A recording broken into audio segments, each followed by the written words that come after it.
আসসালামু আলাইকুম ভিউয়ার্স, আমি মোহাম্মদ নুরুল ইসলাম অটো ট্রেনিং সেন্টারের পক্ষ থেকে আপনাদের জানাই শুভেচ্ছা অভিনন্দন। তো আজকে আমরা এই চার্জার সম্পর্কে কিছু জ্ঞান নিব। সেটা হচ্ছে এটা একটি অটো ব্যাটারি চার্জার। এটা অটো ভ্যান অটো রিক্সার 48 ভোল্টের একটি চার্জার।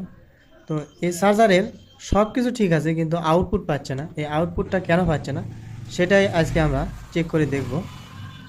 তো আপনি যদি আমার চ্যানেলের নতুন দর্শক হয়ে থাকেন, প্লিজ আমার চ্যানেলটিকে সাবস্ক্রাইব করবেন এবং ভিডিওটি শুরু থেকে শেষ পর্যন্ত মনোযোগ সহকারে দেখবেন। তাহলে এই চার্জার সম্পর্কে কিছু শিখতে পারবেন ইনশাআল্লাহ। তো এই চার্জার একটি নিখুঁত চার্জার, ভালো চার্জার।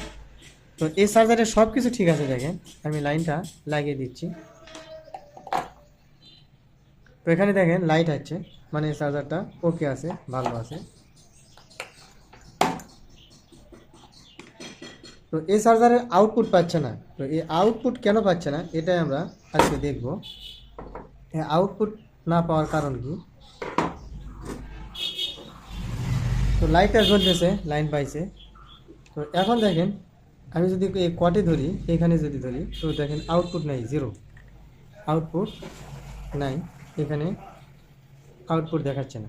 তো এই আউটপুট না দেখানোর কারণ হচ্ছে এখানে দেখেন পুড়ে গেছে। এই যে এখানে পুড়ে, যে এখানে যে রাং ঝালাই করা ছিল, এই রাং ঝালাইটা ছুটে গেছে পুড়ে গিয়ে, যার কারণে আউটপুটটা পাস হচ্ছে না। এটা হচ্ছে ডায়োড। এই ডায়োডের মাধ্যমে আউটপুটটা পাস করে দেওয়া হয়েছে। এই যে দেখেন, এখানে একটি ডায়োড আছে, একটি রেজিস্টার আছে। রেজিস্টার এবং ডায়োডের মাধ্যমে আউটপুটটা পাস হয়েছে। তো আমরা যদি ক্যাপাসিটারে দেখি, ক্যাপাসিটারে কিন্তু আমাদের ভোল্টেজ আছে। তো ক্যাপাসিটার এটা হচ্ছে নেগেটিভ এবং পজিটিভটা পজিটিভে ধরবো। দেখেন এখানে কিন্তু 55 ভোল্ট দেখাচ্ছে, তার মানে আমার চার্জারটা ওকে আছে। তো আমাদের এখান থেকে পাস করে দেওয়া হয়েছে রেজিস্টার এবং ডায়োডের মাধ্যমে।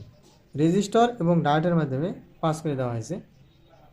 তো এখানে যেহেতু পুড়ে গেছে, এই কারণে আমার লাইনটা আর পাস হচ্ছে না, অর্থাৎ আউটপুট পাচ্ছে না। এটাই হচ্ছে এই চার্জারের সমস্যা। তো এইখানে যদি একটু রাং ঝালাই করে দেওয়া হয়, তাহলে কিন্তু আউটপুটটা পাবে। তো এরকমভাবে যদি পুড়ে যায়, সেক্ষেত্রে আপনারা এখানে একটু ঝালাই করে দেবেন। এখানে ঝালাই করে দিলেই আপনাদের চার্জারটা আউটপুট ভোল্টেজ পেয়ে যাবে। এখানে দেখতেই পাচ্ছেন যে পুড়ে গেছে। তো আপনাদেরকে আমি রিয়েলি দেখাচ্ছি, ফেক কিছু দেখাচ্ছি না এখানে। তো আপনারা যারা এই অটো ডিপার্টমেন্টের সবগুলো কাজ প্র্যাকটিক্যালি শিখতে চান, তারা আমাদের স্ক্রিনে থাকা নাম্বারে কল করে আমাদের সঙ্গে যোগাযোগ করতে পারেন। আমাদের ট্রেনিং সেন্টারের ঠিকানা বগুড়া জেলায়। আমরা মূলত বহুদিন ধরেই এই অটো ডিপার্টমেন্টের ইলেকট্রিক্যাল সবগুলো কাজ প্র্যাকটিক্যালি প্রশিক্ষণ দিয়ে থাকি। তো আপনারা কাজ শিখতে আগ্রহী হয়ে থাকলে আমাদের সঙ্গে যোগাযোগ করতে পারেন। তো ভালো থাকবেন। আসসালামু আলাইকুম।